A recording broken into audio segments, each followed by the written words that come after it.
Assalamu alaikum everyone. My name is Farhan Yusuf, your host for these career conversations. Welcome back. Happy New Year. I know it's been a while since we released an episode, but we are back. And to start us off this year, we have a very interesting conversation on careers in a particular area that I know I feel very strongly about, and the people who I work with at the Careers Hub, and our sister body, the care space, we also feel very strongly about altogether, and that is mental health. So we'll dive a bit deeper into that. But before we do that, I'd like for my guest for today, Narjis Fatima, to introduce herself. Okay, I'm Narjis Fatima Hasham, and I started my career in the field of journalism. I was working for a leading newspaper in Pakistan. Then I switched to corporate communications and I worked for finance and development sector. But then somehow I was not feeling very fulfilled, so I moved to doing a degree in psychology.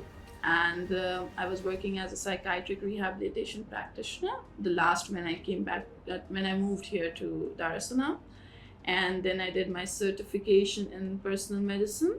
So I'm a personal medicine coach now, and I also run an Instagram page by the handle of Mommy Shrink to share my experiences with moms out there. Yeah.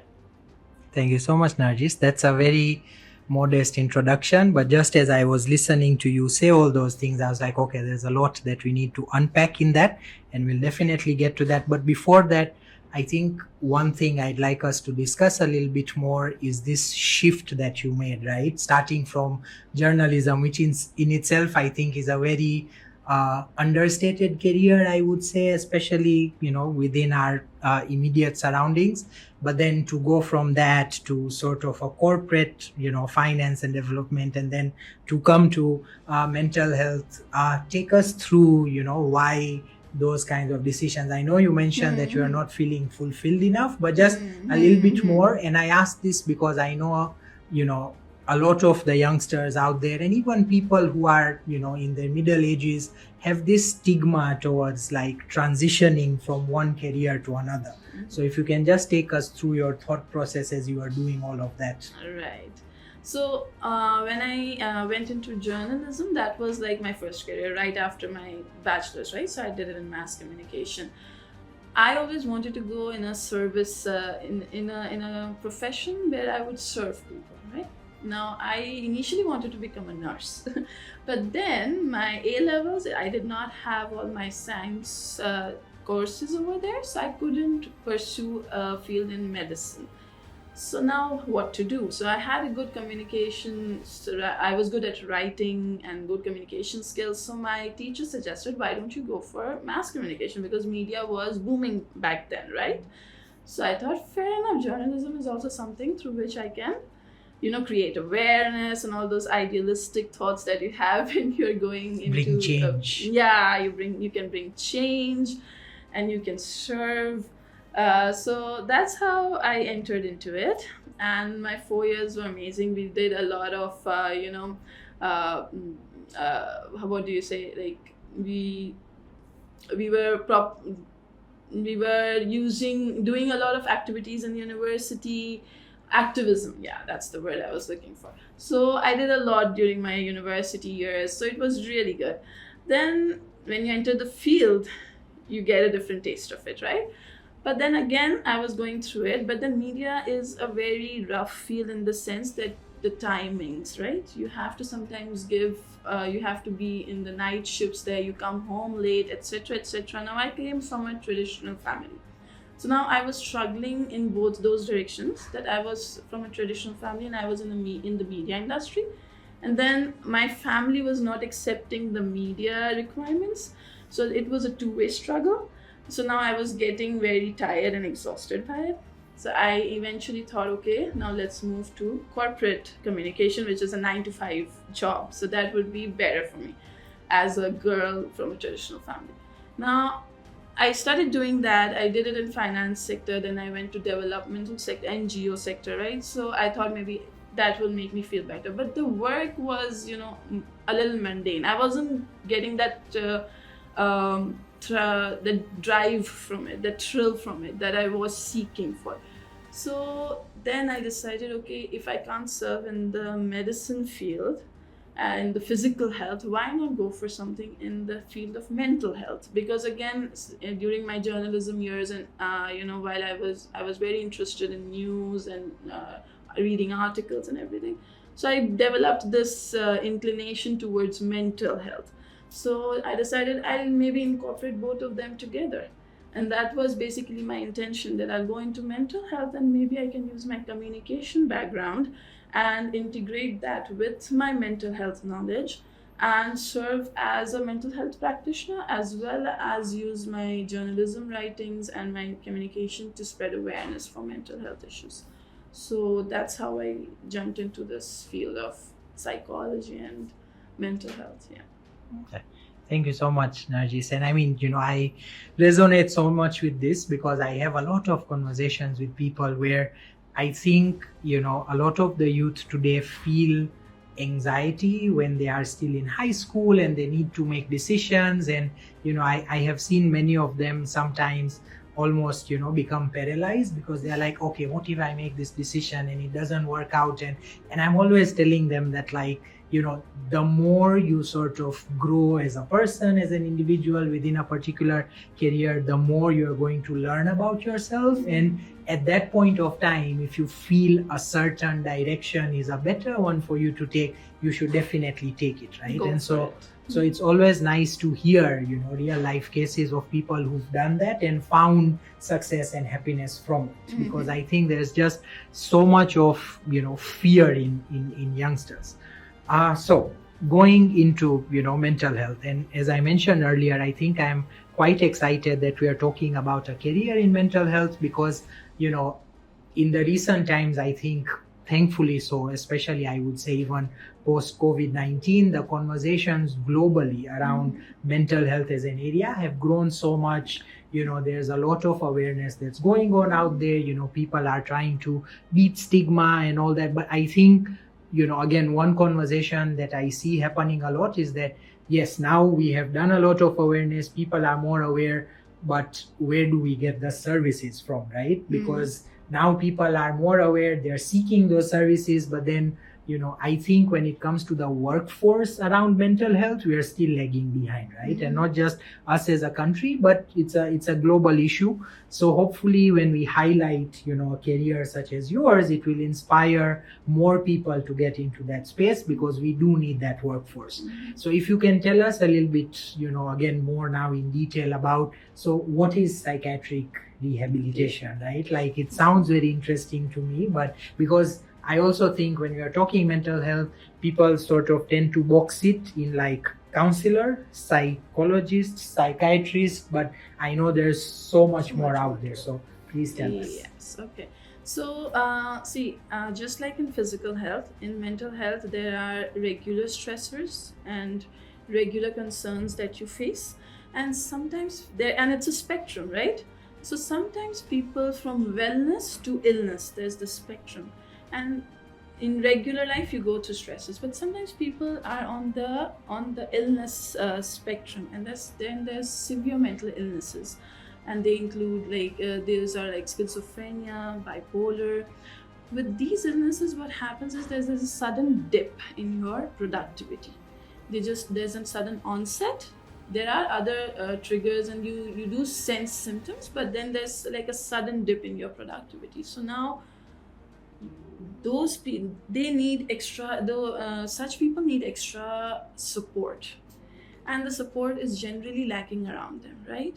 So a psychiatric rehabilitation facility or a psychiatric rehabilitation practitioner, what we do is that we give them a controlled environment.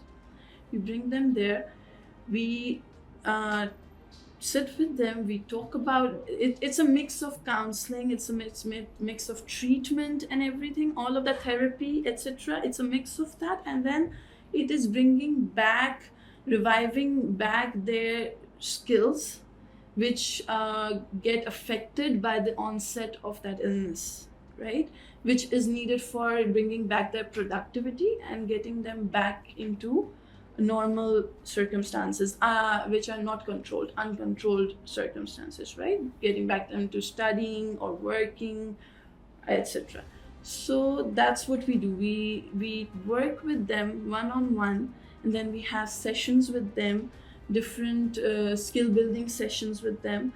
So it's like bringing them back to becoming a productive person again in a controlled environment. So that's the first step. Then we transition them to the uncontrolled environment, and in that you need a lot of support from their significant others. The support system matters a lot when it comes to psychiatric rehabilitation in that transition. Then they go in uncontrolled environment, and then they start functioning back as they were. They try to go back to that, and they can, if of course there is a good support system there, there is good sense of control and agency, if we were able to bring that back. So a lot of things work in it, in the psychiatric rehabilitation of a client that we're dealing with. Yeah. Okay. Thank you, Narjis. And so the clients that you deal with, they're from a spectrum of mental health related conditions, so schizophrenia, drug abuse, like all of that? No, not the drug abuse part. Okay. They are the severe mental illnesses. Okay. So it's like it's bipolar, schizophrenia, major depressive disorder. So it's all of these major illnesses which take a dip on your productivity. So we revive it back, and we rebuild their skill set. Their communication gets affected, their everyday living skills get affected. A lot of other things, all these regular skills, they get affected. So we bring those back in a controlled environment, and we do with them therapies as well, anger management, anxiety management, all of those things. OCD patient clients, they come to us. So all of these kinds of illnesses. Yeah. Okay. Yeah, and it makes sense. I like your definitely emphasis on support system, because I know again, one very sort of I think misunderstood thing about mental health is that therapy is enough, right? Whereas I think there's a lot of role that has to be played by the surroundings that the person is going back to, their families, their near and dear ones, etc. So definitely a great initiative.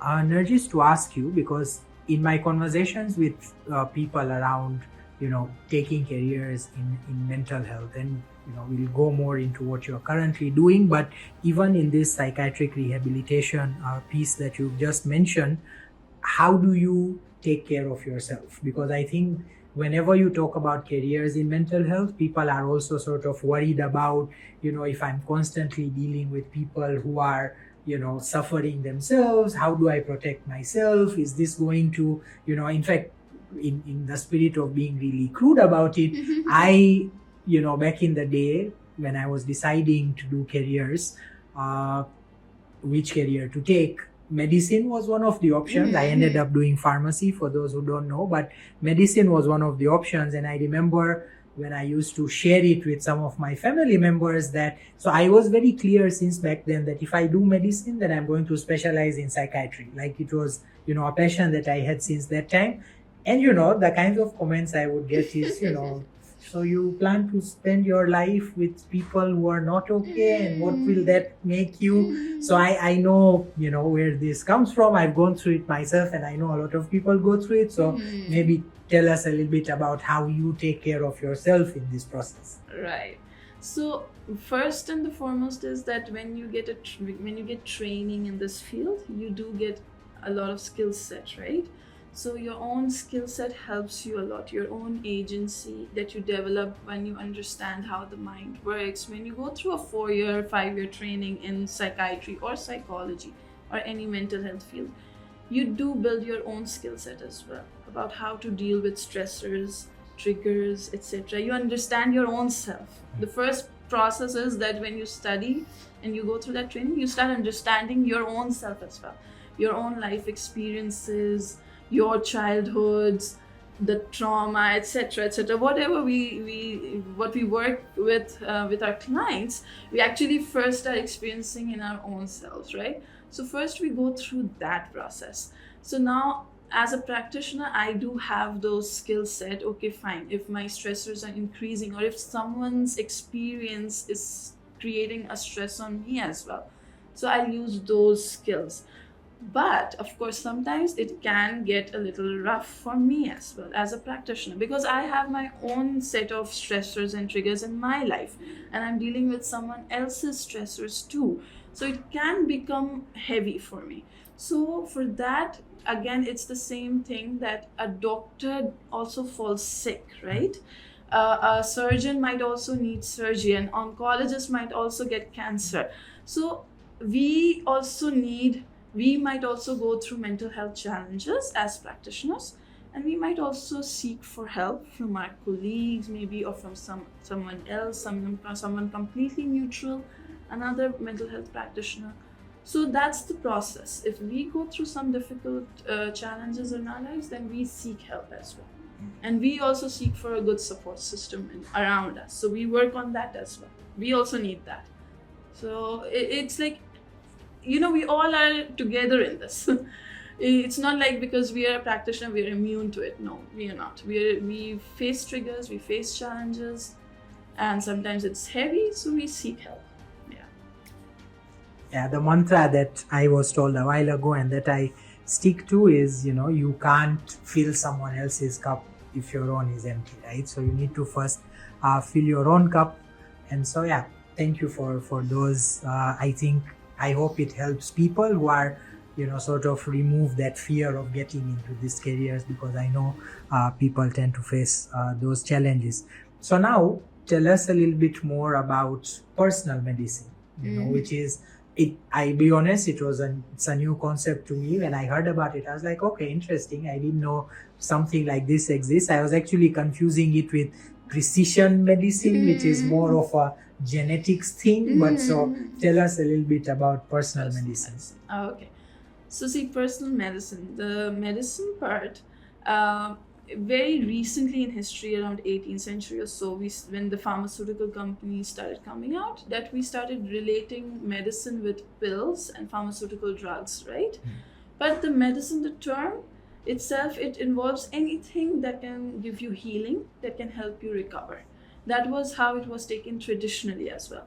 And spiritually also, you do things that help you heal. Like you do certain activities, maybe you make dua, you do tasbih, etc. So you engage yourself in some activities that have a healing effect on you or give you recovery. So medicine, this term, it was taken up and it was revived in this context, that it's anything that can help you heal. Any activity that you do, any action that you take that can heal you, that can give you good feeling, make you feel better, make you feel meaningful, your life more meaningful, that is a medicine too, right? So now the personal part. Now that's the qualifier here, personal medicine. Now the personal part, it has to do, let me give you a brief comparison between physical health and mental health so that it's easier for people to understand why personal part is so important. Like in physical health, you have infections, so you have fever or you diarrhea, etc. And you do things, you do home remedies, herbal medicine, or you go to a doctor, you take medicine. So you manage those symptoms, right?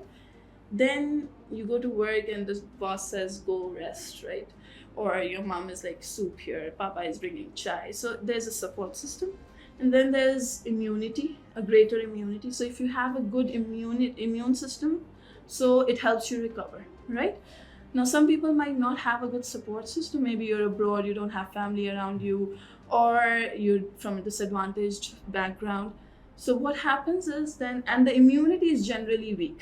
As a culture, we don't focus on long-term solutions that need consistency, right? So in even physical health, the immunity is generally weak.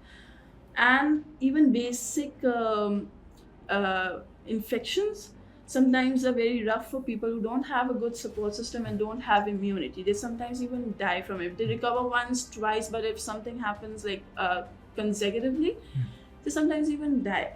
Now, if you replace this with mental health terms, right? Now, in mental health, you have regular stressors and you feel low, you feel anger, You have communication issues, concentration problems, sleep problems. These are your, and you usually cope with them by avoiding them or distracting yourself. You binge watch Netflix, or you go out with friends and smoke, or or you gossip. You just want to get your mind away from whatever is causing you disturbance. Now come to the support system part. You come to your, usually people don't notice you. If they do, they ignore you. She's like this always, or he'll go out with friends, he'll be fine. Or if they even talk to you, they usually make you feel incompetent. Maybe they compare, like let's suppose I switched jobs, right? Now I'm under this stress because for 3 months I'm not part of the team. There's no belongingness. There's this anxiety at this new workplace. Now I share it with someone, and that person is telling me, oh my god, I've changed 10 jobs and I've changed 20 homes and 40 cities. Like my whole life has been change. So you're just so incompetent to not being able to handle this, or you're just so ungrateful because you were not happy with your first job. Now you're not happy here. Like there's so many people who don't have a job. Also things like that. You're such a negative person. You're always serious about things. Take it easy, etc. So no one is giving you that validation, that those acknowledgement cookies are not coming in, that we understand what you're going through. Let's fine. So the support system is weak.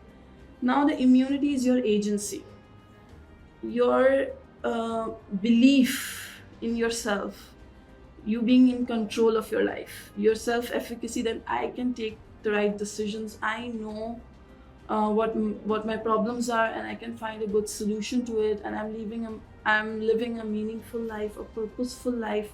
All of this creates your mental health immunity, your agency, right? So these 3 things again. Now the support system is not there. The agency is usually also weak. Why? Because again, as a culture, we are not the ones taking decisions. We are not taught problem solving. Our meaning of life is just to earn, spend, and that's it. For some people, that's a driving force. For others, we continuously feel shallow inside, but we don't listen to our inner voice that is telling us that, bring meaning in your life. So that inner voice, so now what happens is when the stresses keep coming up, and you fall down. And because the support system is not there, the agency is already weak, your coping mechanisms are not right, what happens is you fall down. You go into depression or some other things, panic attacks, etc., eating disorders, anything can come up. So now the personal part is like, why is this that support system is weak here, but in physical health, everyone is there to give you support? Why? There has to be a difference, right? So the difference is that in mental health, it's very subjective. There is no blood report or a urine culture or evidence that is suggesting there is this stressor in your life, right? And this is causing this. It's even when we go to a mental health practitioner, it's what I tell you as a practitioner, you have to believe it. It's my experience, it's my feelings. It's all about what I report to you, right? And on that basis, you'll make your judgments, whatever it is. And other part is that your behaviors are usually seen as something that are in your control. That's partially true, but let's not go in that debate. So you can control your behaviors in a certain way. So now when this is also on me, controlling my behavior and being is also on me, and the reporting is also from me, then how can my treatment come from a practitioner, right? So my input in my treatment is equally important, because my inner voice knows, just because it's so subjective. I know my feelings, I know my circumstances, I know how I'm perceiving things, and that's what I'm reporting to you. So as a practitioner, I should be someone who should help you come up with your own personal medicine, because your own inner voice, your own inner wisdom is there, and it's constantly telling you what will make you more peaceful, tranquil, feel more meaningful. There it is there. But because we don't have a strong agency, we don't give it that much value. So either we don't put more value to it, or we simply don't know about it. Like Like I know that for my knee pain, I need to drink more milk, let's suppose. But I drink it twice and I go to the doctor tells me the same. And the doctor just tells me drink it every day. So I knew what was helping me, but I had to be told that this is your medicine. So you have to take it every day, milk. So now maybe I know what makes me feel happy, yeah, what adds meaning to my life, but I don't have that strong agency. So now someone who's a coach would help me realize that this is my medicine. This is what is bringing, no matter how mundane it is, no matter how eccentric it is, no matter how unique it is, if that is what makes me feel good, if that is what makes me feel purposeful, so that is for me. And because we don't have a good support system and a good agency, this part, we need to focus on this part in the best possible way, which is our own coping mechanism. So we can't go through trial and error, because we keep going through it. You will, as a mental health practitioner, I might just prescribe to someone, do this. But only you know if it really helps you or not. So I can't really prescribe to you. It has to be a shared decision-making process, and you should come in your treatment plan and tell me what actually makes you fit. So that's your personal medicine, and you consistently practice it, and that will make you feel better, and that will also enhance your agency, because now you feel you're in control. You are the one who's taking decisions. You are the one, now you feel meaningful. Now that it has meaning to your life, right? And everyone has a different. What adds meaning to my life does not add meaning to your life. Some women love cooking. They really find joy in it. And some really hate it. They do it because it's just their duty. So if I just line up all the women and start prescribing, start cooking for your family, you'll feel joyful. But then I might feel joy from it, another might not, right? So it's so personal. Your experiences are so personal that your treatment, you overcoming your challenges also has to come from you, right? And the agency part, it's so important that it doesn't only affect your mental health. The physical, the spiritual, the mental health, they are intertwined. They're so interlinked that they're not exclusive. You can't take them separately. So when I was doing this certification, I actually thought about it, and I came across the famous saying of Imam Hussein, which talks about, if you don't believe in religion, if you don't believe in God, at least be free, right? And what is that freedom? That freedom is your agency, because when you are in control, then you will listen to your inner voice, and your inner voice and your inner wisdom would always take you towards feeling peaceful, feeling tranquil, feeling purposeful. Now, no oppression, no tyranny, no injustice can ever give you that feeling. You will always do all of those things to be, to fall in under peer pressure, or to belong to people. You don't do it to feel good, because these things would never make you feel good. So when you're free, you can actually stand up to whenever it is something that's not making you, when your agency is strong, you can stand up for even injustices and the wrongdoings that are happening around you. So that's how important agency is, and a strong mental health. Wow, thank you so much, Narjis. I feel like Sorry for taking so much no, time. no. This is great, because I feel like I'm learning so much, and maybe for the first time, this is both a career session, but then also a capacity building, self-building session, right? Where everyone will learn so much. Narjis, I guess my question would be: so how is this? Is this at all different from like the conventional how people think about therapy, or is it a form of therapy? Like, how does this relate to because I think when it comes to people facing mental health challenges, seeking help, it's usually like the very common thrown around term is go get therapy, right? Like, go get therapy. So how is this related to therapy?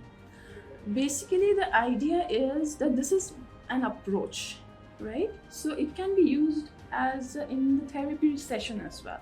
It's basically the approach where we bring the client and make them a part of their treatment. So I, as a therapist or as a counselor, I'm not at the prescribing end. I won't tell them do this, this will help you. I will give them the opportunity to come up with their own way of coping, their own coping strategies. Rather than telling them do this, this will help you. There are different coping strategies and we can suggest them. But we first have to delve into the client and help them come up with whatever they feel can help them cope better. So it's like empowering the person, because that empowers the agency, and that's the whole point. When you empower the agency, then the mental health gets stronger and stronger. So that's the point. It's a shared decision making process, and the person has to be valued. You cannot come over the person, because the person knows their feelings, they know the challenges, and they can come up with their solutions. You have to empower them. You, as a therapist, you cannot prescribe anything. So that's how it is. Okay, that makes a lot of sense, Narjis. And for those out here, maybe we have some of our audiences are probably already mental health practitioners, etc. How did you do this certification? Like, is it an online course? Like, if you can talk a little bit about that. Yes, it's an online course. Pat Deegan, she's the founder of this certification, this idea of personal medicine, and she herself, she had her own schizophrenia episodes. So she rose up from that. She used her own personal medicine, so she has a very strong history of herself. That is very interesting to know. And she came up with this approach to handling mental health and mental health clients, and this revolutionary process, like where you don't look down upon someone who's going through mental health challenges, but you actually take them as an individual who feels, who knows, who understands, and can come up with their own solutions. So you empower them.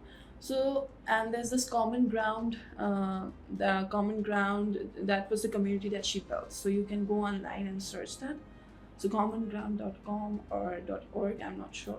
Yeah. So thank you so much for that, Narjis. And it's very interesting to see the kind of changes and advances in these approaches, at least as far as mental health is concerned, are coming up. So Narjis, typical question, we ask this to everyone, just to highlight some very particular challenges that you went through in your journey, in terms of making this change and then getting into mental health. Anything that comes to mind as like something that you really faced as a challenge in this whole journey of yours, and how did you overcome that? Okay. So just as you said, that it's not an easy thing to do when you change your profession. I remember receiving a remark that if you had to give so much to studying, so many years you're putting into study, so you could have become a doctor better than going for a communications degree and then doing a psychology degree. You could have just done an MBBS degree and become a surgeon. You're giving so many years to study. So that is, it just pulls you down, and okay, fine. So such things come up, like when you change your profession and everything. Not everyone understands why you're doing it. And apart from that, of course, there are challenges that you face in your personal life as well, and you try to overcome those. When I was doing my certification, it was challenging because I had a baby with me. So I had a huge support system. Based on that, I was able to do the certification, and it turned out it was my own personal medicine. The certification turned out to be my personal medicine, because I came here 4 years back, and it was a huge shift for me. And then I had baby over baby consecutively. So I was feeling socially deprived and intellectually deprived. There was no intellectual stimulation for me. I was just with my babies, and sometimes for months I would just talk to my husband only, right? Because I have no friends here. There's no the social circle. So for me, when I did this certification, I just found out, okay, fine. This was actually heard my own inner voice, which was telling me, go for something, do something that will stimulate you intellectually. It will bring back that brainstorming and that doing your assignments and talking to people about their issues. So it just the challenge was there, and then my support system was very strong. My husband helped me with my older one. He would take her out for 4 hours straight so that I could do my assignments. So of course the challenges are there, it's very difficult, but then when you have people who understand you, then it gets better, it gets easier. Of course it doesn't get easier, it is still difficult, but you're able to manage it without it affecting your mental health, So yeah, that's how it is. Thank you for sharing that, Narjis. And so, is that what inspired you to start that Instagram page that you are telling us about? So if you can tell our audience a little bit about that. Of course, like right after, like, of course the certification ended, and then again I was back to where I was, but then now I had the skill set, the personal medicine skill set, so I used it on my own self, and I delved into my own self, and I asked myself, what exactly can I do in my circumstances? I have 2 kids, I don't know the language here, I can't go out and work, I don't know people who are like-minded, who I can go and talk to for like half an hour or 1 hour and feel good about it. So what can I do? So I was like, okay, let's just start an Instagram page, and let's like just use my skills, communication skills, my designing skills, my knowledge, psychology knowledge, my motherhood experiences, bring them all together and start doing something. And I'm creating content, I'm brainstorming about topics, so that all of that things, that my intellectual stimulation is still going on, and it'll keep going on till I keep that page alive. So that's how I came up with it, yeah, and that's what I do. I think it's so beautiful how all your experiences sort of culminated into this, one managing a social media page. What sort of topics do you cover on your page? I usually cover topics that are related to motherhood and children, upbringing of children. So it's like conscious parenting, or my mental health challenges through the motherhood process, the challenges I faced and that usually women in general face.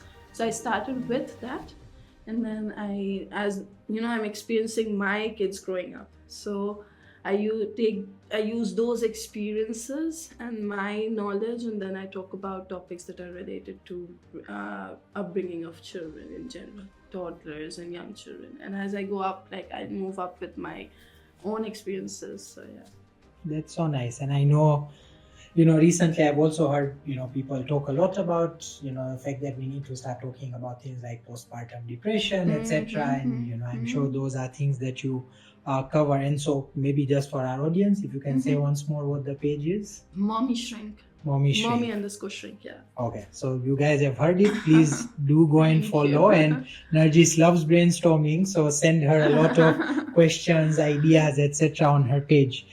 Narjis, last few sort of questions. I think the other side of the spectrum for me is that, we always discuss challenges, but when we started this session today, one of the things that you mentioned was the reason why you made the transition was because you are not feeling fulfilled enough. So if you can tell us a little bit about, now that you're doing what you're doing, what gives you that sense of fulfillment? If you can share whether it's something that you experience day to day, or maybe there's a particular incident where you helped someone and you really felt like, okay, this is what I was meant to do. What does that fulfillment look like? So as I said, like, my inclination, like when you're looking for career, when you're choosing a career, you look at 2 things, right? Your personal inclination and your strengths, right? So my personal inclination has always been towards serving, right? So now at this moment when I have this knowledge and I am a mother and I'm taking care of my 2 kids, I feel fulfilled in the fact that I have the knowledge base of child development, human mind, things like that, the stages of development. And I have all of those. I have that pre-knowledge base, and on basis of that, I'm bringing up my kids, and I'm also working on myself, because bringing up kids triggers you a lot. So unless you understand your own self and you work on your own self, you cannot actually help your own child. You can sometimes be very detrimental to them. So I feel fulfilled in the fact, I feel very happy that I made this transition just when I did. Because I made the transition and I worked in the field, and then I got married, and now I'm going through the motherhood process. So I feel fulfilled in the fact that I did it at the right time. So I got that knowledge base, I got that understanding of what child development is, what motherhood is, what my mind is, and now I can actually put all of that in use. If not with other people, like right now, if I'm taking a break from work and I'm not actually a full-time mental health practitioner, at least it is being used in a very important and significant manner in my own family, because those two are also individuals. They are not my extension, they are not my husband's extension. Those are two individuals, and they deserve the best, and so I'm helping them. So that's also giving me that sense of fulfillment, right? So yeah, Your family members and especially your children are very lucky to have you, because we all know how important these skills are. Narjis, what is next? Like, are there any other sort of things on the horizon, like courses that you've heard of that you'd like to learn? Is there anything that comes to mind in terms of what's next for you now in your career? I think my next step would be actually to work with people in this community where I'm living now, because my experience has been of Pakistan mainly. Because every community, every society is different. They have their own challenges. So now, for me, a good exercise and a good stimulating activity would be to get to know what are the challenges of this place where I live in, whether it be the indigenous community or whether it be the Indian community. I want to now learn more about this place, and that's where my agenda lies next. That, once I can come out and work in the community more, and how I can learn about the people here, because every place is different. Yeah.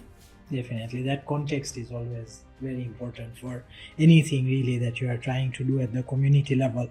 And I think lastly, Narjis, any words of advice for either, or rather for both, for students who are still thinking about why should they think about a career in mental health? So that would be number one. And then number two, for, let's say, maybe mothers, for example, who've maybe taken a break, and usually they do after giving birth, and they want to now get back into careers. Any sort of advice for these two groups of people?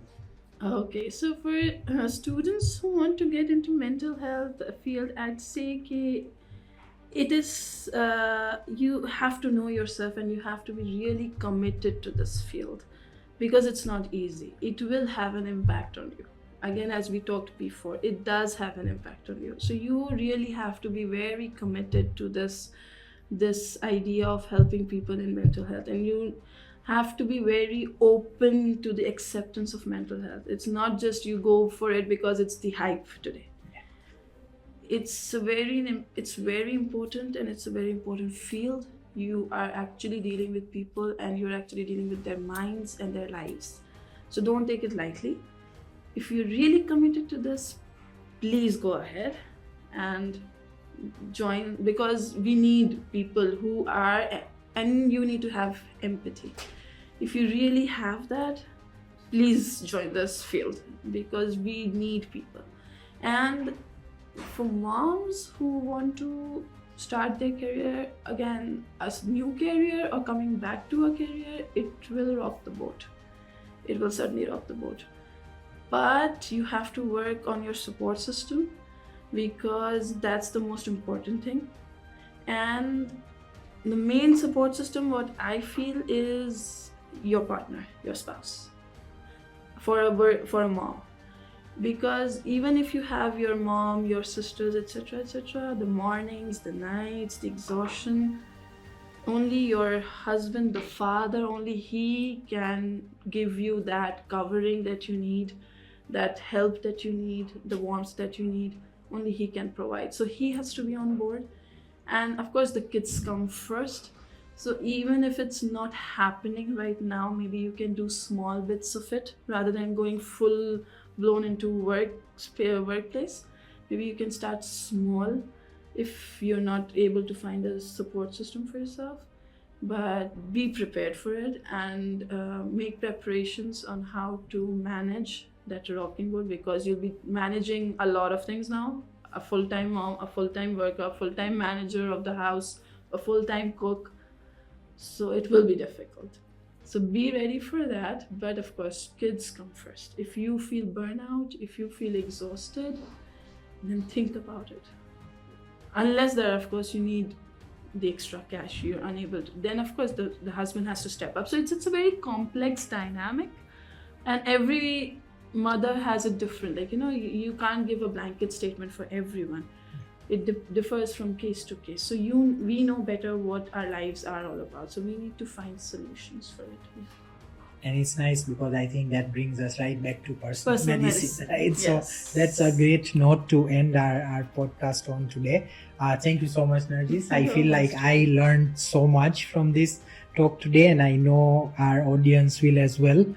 For all of us joining or listening to this, wherever you are, mental health definitely a huge priority right now. I think globally, lots of opportunities within it, but I think, as Narjis so rightly put it, it takes a lot of commitment, right? Because as we have discussed during the talk, with mental health, you will not realize the damage that you might be doing because you're not committed enough, because the signs are not as visible, there's a lot of relativity, etc. But if you are really passionate about this and you have empathy, as Narjis mentioned, please, more and more people are needed in this workforce, in this career option.